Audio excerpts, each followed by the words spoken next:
Good morning friends. आपके अपने YouTube channel study with Ravi Thakur पर। तो चलिए आज के हिंदी ट्यूटोरियल वोकैबुलरी की शुरुआत करते हैं। वोकैबुलरी के पीडीएफ के लिए आप मुझसे टेलीग्राम ग्रुप पर जुड़ सकते हैं और मैं टेलीग्राम ग्रुप का लिंक इसी वीडियो के डिस्क्रिप्शन बॉक्स में डाल दूंगा, तो आप इसी वीडियो के डिस्क्रिप्शन बॉक्स में जाकर टेलीग्राम ग्रुप के लिंक को एक्सेस कर पाएंगे। तो चलिए शुरुआत करते हैं। आज का जो पहला एडिटोरियल दिया गया उसका हेडिंग है ending the impasse on India China ties. Ending the impasse on India China ties. पहला जो एडिटोरियल दिया गया है इंडिया और चाइना के बारे में दिया गया है, जो भी एलएसी पे जो काफ़ी सारी अभी पिछले साल भी और अभी भी चली रही हैं कुछ एक गतिविधियाँ, कुछ एक प्रॉब्लम्स चल रही हैं, तो उसके बारे में दिया गया है कि किस तरह से जो रिलेशंस हैं वो लगातार मतलब वर्स होते जा रहे हैं इंडिया और चाइना के बीच में। तो इस पर थोड़ी सी ध्यान देने की ज़रूरत है। इसके रिगार्डिंग दिया गया है पूरा एडिटोरियल, तो बहुत ज़्यादा इंपॉर्टेंट एडिटोरियल है, आप ज़रूर करके इसको पढ़िएगा। तो चलिए इसके साथ ही शुरुआत करते हैं। आज का जो पहला है वो है हमारा इम्पास। इम्पास वर्ड यहाँ पे नाउन की तरह यूज हुआ है। इम्पास का मतलब होता है किसी तरह का कोई गतिरोध होना, बाधा होना किसी चीज में, या कोई इतनी ऐसी प्रॉब्लम हो जो बहुत ज्यादा जटिल हो या विकट स्थिति, that is called impasse. If people are in a difficult position in which it is impossible to make any progress, you can refer it to the situation as an impasse. That is called impasse. Synonyms आप देख सकते हैं stalemate, deadlock, standstill और logjam. Antonyms advance, breakthrough, headway और solution. Example देख लीजिए, the foreign service officers declared an impasse in negotiations. तो जो फॉरेन मिनिस्टर थे उन्होंने जो किसी तरह की कोई नेगोशिएशंस होनी थी उसमें गतिरोध पाया, क्योंकि बहुत जटिल पाया, मतलब वो किसी तरह की उसमें प्रोग्रेस नहीं हो रही थी। तो जो फॉरेन सर्विसेज के जो ऑफिसर्स थे उन्होंने उसमें क्या पाया, गतिरोध पाया, बाधा पाई नेगोशिएशंस करने में। अगला हमारा शब्द है आफ्टरमाथ। आफ्टरमाथ वर्ड यहाँ पे नाउन की तरह यूज हुआ है। आफ्टरमाथ का मतलब होता है कि कोई घटना घट चुकी है, उसके बाद होने वाले जो परिणाम होते हैं, जो आउटकम होते हैं, कॉन्सिक्वेंसेस होते हैं, वो परिणाम भी हो सकते हैं, दुष्परिणाम भी हो सकते हैं, उसे बोला जाता है aftermath. The aftermath of an important event, especially a harmful one, is the situation that results from it, is called aftermath. Synonyms आप देख सकते हैं कॉन्सिक्वेंस, इफेक्ट, आउटकम और वेक। एंटोनिम्स है एंटीसीडेंट, कॉज, रीजन और प्रोलॉग। इसके antonyms है aftermath word के। एग्जांपल देख लीजिए फटाफट से। In the aftermath of the coup. Coup मैंने यहाँ पे देखिए इंपॉर्टेंट ये वर्ड है, नया वर्ड है कूप। कूप का मतलब होता है तख्ता पलट होना, सरकार का तख्ता पलट हो जाना, तभी मैंने ये थोड़ा सा हाईलाइट किया है, शायद आपको दिख रहा होगा। In the aftermath of the coup the troops open fire on the demonstrators, कि जैसे ही तख्ता पलट हुआ तो उसके बाद क्या कर दिया, जो सैनिक थे, जो ट्रूप्स थे, उन्होंने क्या कर दिया, जो डेमोन्स्ट्रेटर्स थे उन पे क्या कर दिया, गोलाबारी, अंधाधुंध गोलाबारी कर दी।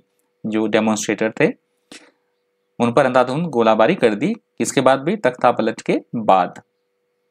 जो प्रदर्शनकारी थे, डेमोन्स्ट्रेटर मतलब प्रदर्शनकारी। अगला हमारा शब्द है टिंडर बॉक्स। टिंडर बॉक्स यहाँ पे नाउन की तरह यूज हुआ है। टिंडर बॉक्स का मतलब होता है ऐसी कोई चीज जो बहुत ज्यादा कॉम्प्लिकेटेड हो, कठिनाइयों एवं समस्याओं से भरे हुए होना, ऐसी कोई स्थिति, उसको बोला जाता है tinderbox. If you say that a situation is a tinderbox, you mean that it is very tense and something dangerous और bad is likely to happen very soon, is called tinderbox. Synonyms आप देख सकते हैं adversity, affliction, blow और calamity. Antonyms है solution, advantage, answer और boon. Example आप देख सकते हैं, food riots were a potential tinderbox in the city, कि भूख के कारण जो भी हिंसाएं हो रही है, जो राइट्स मतलब हिंसाएं हो रही है, वो इस तरह इस समय जो शहर है बहुत इस तरह की समस्याओं से जूझ रहा है अभी, मतलब जो भोजन से संबंधित जो भी दंगे फसाद हो रहे हैं उससे जो हमारा शहर है वो अभी इस तरह की जो कठिनाइयां हैं वो फेस कर रहा है। अगला हमारा शब्द है प्रोलॉन्गेशन। प्रोलॉन्गेशन वर्ड यहाँ पे नाउन की तरह यूज हुआ है। आपको थोड़ा सा ध्यान होगा यदि आप डेली मुझे फॉलो करते होंगे। प्रोलॉन्ग्ड में हम कई बार हमने डिस्कस कर लिया, प्रोलॉन्ग्ड वर्ड, प्रोलॉन्ग्ड, और आज आया है प्रोलॉन्गेशन। तो प्रोलॉन्ग्ड का मतलब जैसे होता है वैसे इसका मतलब होता है कि कोई परिस्थिति है, कोई भी काम है तय समय से अधिक समय तक चले, वृद्धि हो जाना, विस्तार हो जाना किसी चीज में, उसे बोला जाता है प्रोलॉन्गेशन। अमाउंट और डिग्री और range to which something extends is called prolongation, या देर तक चलने वाला काफी। सिनोनिम्स आप देख सकते हैं एक्सटेंशन, कॉन्टिन्यूएशन, लेंथनिंग और कॉन्टिन्यूएंस। एंटोनिम्स है ब्रेथ, कर्टेलमेंट, एब्रीविएशन और रिपील। इसके एंटोनिम्स हैं प्रोलॉन्गेशन वर्ड के। एग्जाम्पल देख सकते हैं आप, there was an indefinite prolongation of the peace talks, किसी तरह की कोई शांति वार्ता होनी थी कि जो कि अनिश्चित समय के लिए, काफी देर के लिए उसको क्या कर दिया, टाल दिया गया, मतलब काफी देर तक वो चलने वाली है, अनंत काल के लिए उसे क्या कर दिया, प्रोलॉन्ग कर दिया गया, मतलब उसे बढ़ा दिया गया, जो कि एक पीस टॉक्स, जो कि शांति वार्ता होनी थी। यहाँ से हमारा दूसरा एडिटोरियल शुरू हो रहा है। दूसरा एडिटोरियल भी इंपॉर्टेंट है, ये हमारा इकोनॉमी पे बेस्ड है, महंगाई से संबंधित एडिटोरियल है और इंपॉर्टेंट है, जरूर करके इसको पढ़िएगा आप।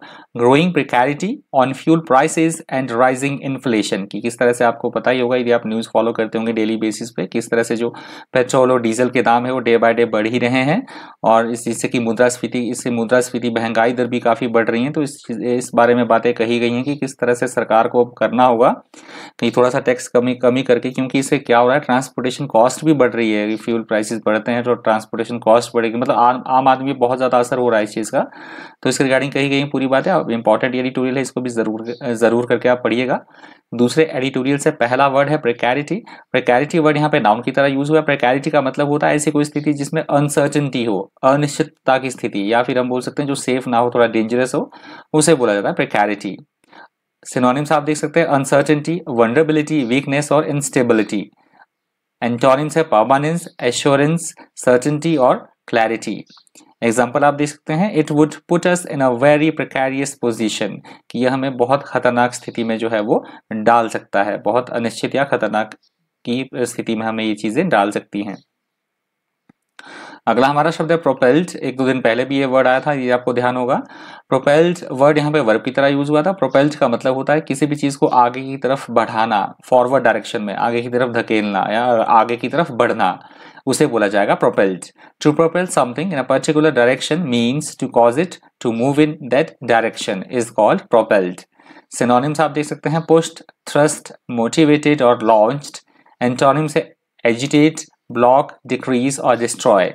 एग्जाम्पल आप देख सकते हैं, the tiny rocket is attached to the spacecraft, जो एक छोटा सा रॉकेट तो था जो स्पेसक्राफ्ट के साथ अटैच किया गया था, and is designed to propel it towards Mars. तो उसका काम क्या था कि मार्स, मंगल की तरफ उसको आगे धकेलना, जो स्पेसक्राफ्ट को आगे धकेले, इस तरह से वो रॉकेट उसमें फिट किया गया था स्पेसक्राफ्ट में।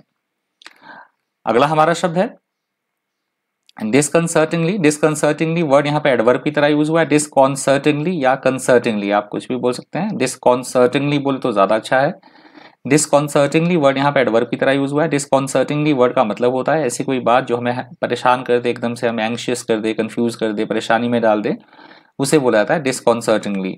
If you say that something is disconcerting, you mean that it makes you feel anxious, confused और embarrassed, is called disconcertingly. Synonyms आप देख सकते हैं, कंफ्यूजिंगली, डिस्टर्बिंगली, डिस्क्वाइटिंगली और बिविल्डर। एंटोनिम्स है कामली, पीसफुली, क्वाइटली और ट्रैंक्विली। एग्जाम्पल आप देख सकते हैं, she was disconcerted when everyone stopped talking and looked at her, कि वो थोड़ी सी परेशान सी नजर आई जब सभी ने जो बात करना वो बंद कर दिया और सभी उसकी तरफ देखने लगे, तो थोड़ी सी उसे परेशानी सी भी वो परेशान नजर आई। अगला हमारा शब्द है परसिस्टेंटली। परसिस्टेंटली वर्ड यहाँ पे एडवर्ब की तरह यूज हुआ है। परसिस्टेंटली का मतलब होता है ऐसी कोई प्रक्रिया, ऐसा कोई काम जो लगातार एक समान गति से चलता रहे, स्थिरता के रूप से आगे बढ़ती रहे चीजें, उसे बोला जाता है persistently. If something happens persistently, it happens again and again और for a long time, is called persistently. Synonyms आप देख सकते हैं, कंस्टेंटली, रेगुलरली, स्टेडिली और डिटरमाइंडेडली। एंटोनिम्स है ओकेजनली, कर्सरली, एक्यूटली और एमलेसली। ओकेजनली, कर्सरली, एक्यूटली और एमलेसली इसके एंटोनिम्स हैं परसिस्टेंटली वर्ड के। एग्जांपल आप फटाफट से देख लीजिए, the allegations have been persistently denied by ministers, कि जो मंत्रियों पर जिस तरह के किसी तरह के कोई आरोप लग रहे थे वो लगातार उसको क्या कर रहे थे, डिनाई कर रहे थे, वो उसे नहीं मान रहे थे, जो उन पे किसी तरह के कोई आरोप लगाए गए थे उसे झूठा साबित कर रहे थे, मतलब नहीं मान रहे थे जो उन पे आरोप लगाए गए थे, जो मंत्री थे उन पे। अगला हमारा शब्द है अनअबेटेड। अनअबेटेड वर्ड यहाँ पे एडजेक्टिव की तरह यूज हुआ है। अनअबेटेड का मतलब होता है ऐसी कोई चीज जो एकदम निरंतर हो, एकदम खूंखार रूप से, प्रचंड रूप से चलती रहे, और वो मतलब थोड़ी अनप्लेजेंट सिचुएशन है, किसी भी चीज का एज इट इज बने रहना, ज्यों का त्यों बने रहना, उसमें किसी भी तरह की कोई उसकी इंटेंसिटी में हम बोल सकते हैं, या उसमें किसी भी तरह की कोई कमी ना आए, मतलब जस के तस बने रहना, ज्यों का त्यों बने रहना, that is called unabated. If something continues unabated, it continues without any reduction in intensity or amount, is called unabated. Synonyms आप देख सकते हैं relentless, unrelenting, unreduced और unmitigated. Antonym से changed, enduring, continually, evolving और ever changing. Changed, unenduring, continually evolving और ever changing, इसके antonyms है unabated वर्ड के. एग्जाम्पल देख लीजिए फटाफट से. The fighting has continued unabated for over 24 hours. को किसी तरह की कोई लड़ाई थी, वो लगातार कितने समय से चल रही थी, लगातार 24 घंटे से भी वो ऊपर लगातार प्रचंड गति से वो चल ही रही थी बिना रुके. अगला हमारा शब्द है stubbornly. stubbornly वर्ड यहाँ पे एडवर्ब की तरह यूज हुआ है. stubbornly का मतलब होता है किसी भी तरह की कोई समस्या है या कोई अप्रिय स्थिति है तो उससे निपटने में थोड़ा असमर्थता होना, मतलब उसका जस के तस बने रहना उस प्रॉब्लम का. या इसका स्टबर्न एक वर्ड होता है, यदि आपको ध्यान हो, हम कई बार डिस्कस करते हैं. स्टबर्न स्टबर्न भी होता है अपनी बात पर अड़े रहना, अड़ियल होना. तो यहाँ प्रॉब्लम के सेंस में बात कही गई है कि कठिनाई का जस के तस बने रहना, उसका सॉल्व ही ना हो पाना. That is called stubbornly. A stubborn strain or problem is difficult to remove or to deal with, is called stubbornly. Synonyms आप देख लीजिए obstinately, persistently, determinedly और inflexibly. Antonyms है इसके adjustably, openly, agreeably, amenably. इसके antonyms है stubbornly word के. Example आप देख सकते हैं some interest rates have remained stubbornly high, कि कुछ एक जो ब्याज की दर थी वो भी मतलब एक एज इट इज हैं, वो हाई अभी भी ऊंची दर बनी हुई है, बिना मतलब उसमें कोई चेंजेस हुए वो अभी भी बनी हुई है जो ऊंची ब्याज दरें हैं. अगला हमारा शब्द है cope with. Cope with word यहाँ पे नाउन वर्ब की तरह यूज हुआ है. कोप विद का मतलब होता है किसी भी चीज को डील करना, हैंडल करना, मैनेज करना, उसे बोला जाता है कोप विद. सिनोनिम्स देख सकते हैं आप, यही मैंने लिखे हैं, डील विद, फेस, हैंडल और मैनेज. एंटोनिम से break down, admit, defeat, fail और गो डाउन. इसके एंटोनिम से कोप विद वर्ड के. एग्जांपल आप देख सकते हैं, but the cope with the circumstances of previous centuries, मतलब कोई बात कही गई है तो पिछली जो सदियां हैं उसके जो कोई सर्कमस्टांसेस है उसका सामना करना पड़ रहा है हमें, जो कुछ एक परिस्थितियां हैं, कुछ एक प्रॉब्लम्स है तो उसका जो हमें फेस करनी पड़ रही है, जो पिछली शताब्दी की जो भी सर्कमस्टांसेस हैं. अगला हमारा शब्द है कॉन्ट्रैक्टिंग. कॉन्ट्रैक्टिंग वर्ड यहाँ पे वर्ब की तरह यूज हुआ है. कॉन्ट्रैक्टिंग का मतलब होता है किसी भी चीज में किसी तरह की कोई कमी आना, घटना किसी चीज का संक्षिप्त होना, संक्षिप्तीकरण की प्रक्रिया, तो उसे बोला जाएगा contracting. The manufacturing economy contracted in October for the 6th consecutive month. मतलब ये एग्जांपल थोड़ा ऊपर नीचे हो गया, एडिटोरियल मतलब थोड़ा सा ये टाइपो मिस्टेक हो गई है, देख लीजिएगा आप. यहाँ पे इसका एक्सप्लेनेशन है, ये थोड़ा ऊपर नीचे हो गया, पीडीएफ में आपको बिल्कुल सही करके मिल जाएगी ये चीज. मतलब एक्सप्लेनेशन नीचे आ गई है एग्जांपल की जगह, और एग्जांपल की जगह वो ऊपर चला गया एग्जांपल एक्सप्लेनेशन की जगह. आई होप आप समझ गए होंगे बातों चीज को. ये टाइपो मिस्टेक थोड़ी सी हो गई है, माफ कीजिएगा. When something contracts or when something contracts it becomes smaller or shorter. कि कब कोई भी चीज, किसी भी चीज में जब कोई किसी तरह की कमी आती है, कमी आना मतलब किसी चीज में घटना किसी चीज का, तो मैंने बता ही दिया है आपको. एग्जांपल आप ऊपर देख सकते हैं, मैंने पहले ही बता दिया है कि the manufacturing economy contracted in October for the 6th consecutive month.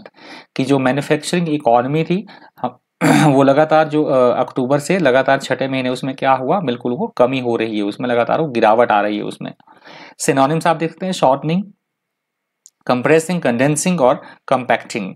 Antonyms amplifying, accumulation, addition और एम्पलीफाई. अगला हमारा वर्ड है एरोडेड.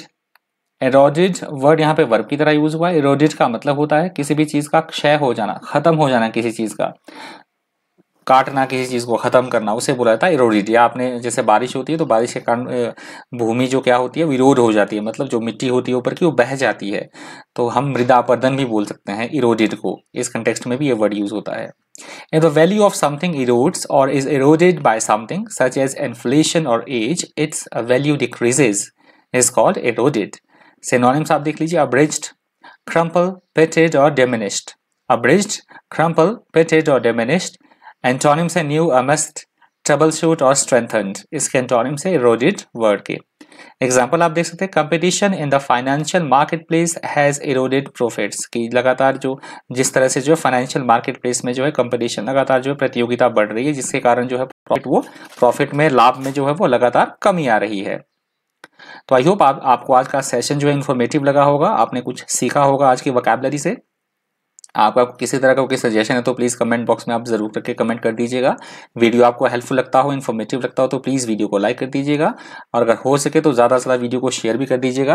और अगर आप मुझे इसी वीडियो की ऑडियो के लिए फॉलो करना चाहते हैं तो एक बड़ी अच्छी ऐप है खबरी ऐप, आप प्ले स्टोर से डाउनलोड कर सकते हैं, जिससे कि आप इस वीडियो का जो मैंने वीडियो बनाया है इसका एक दो बार यदि आप ऑडियो सुनोगे, क्योंकि सुनने से हमें चीज़ें जो हैं वो ज़्यादा क्लैरिटी आती है, अगर एक दो बार आप ऑडियो भी सुन लोगे तो आपको वोकैब ये भूलेगा बिल्कुल भी नहीं।